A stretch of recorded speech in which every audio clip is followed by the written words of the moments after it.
Préoccupé par l'évolution de la situation sécuritaire en République centrafricaine et à l'est et au nord de la République démocratique du Congo, le chef de l'État Denis Sassou Nguesso, qui préside aux destinées de la communauté économique des États de l'Afrique centrale, s'est entretenu avec le président de la commission de la CEEAC, Gilberto Verissimo, ce jeudi 14 janvier 2021. Au centre de leurs échanges, les mesures coordonnées de l'ensemble des pays de la CEEAC face à la recrudescence des violences en RCA et en RDC. On a abordé les priorités de la présidence du Congo à la communauté économique des États de l'Afrique centrale. Et on a notre dossier très important, la situation en RCA.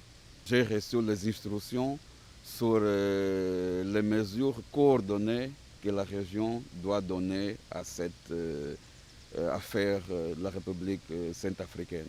On a abordé aussi les sujets RDC, mais on a mis un accent dans le cas de la République centrafricaine. C'est prioritaire. Les deux interlocuteurs ont également élargi leur discussion sur l'intégration physique, condition sine qua non, de la mise en œuvre de la zone de libre-échange continentale africaine, en sigle ZLECAf, au sein de la CEEAC. Mais au regard de la complexité de cet espace géographique qui dispose de plusieurs zones monétaires et régionales, l'entrée en vigueur de la ZLECAf prendra plus de temps que prévu. On a arrivé à la conclusion de prioriser l'intégration physique, les routes, les moyens de liaison entre nos États, comme la participation que la région fait à la ZLECAf.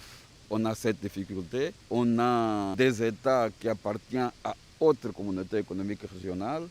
Et donc, on a un problème parce qu'il y a des États qui appartiennent à SADC. Et donc, ils ont fait d'accords de produits d'origine dans le cadre de SADC, mais ils sont à la CEEAC aussi. Et il y a des États qui appartiennent à l'Afrique de l'Est. Et ils ont fait cet accord dans le cadre de l'Afrique de l'Est. Donc, il y a beaucoup à faire. La ZLECAf a démarré et sa mise en œuvre va prendre du temps. Et nous devons travailler dans ce sens. Pour le président de la commission de la CEEAC, la paix et la sécurité demeurent des conditions indispensables à l'effectivité de la ZLECAf dans l'espace CEEAC.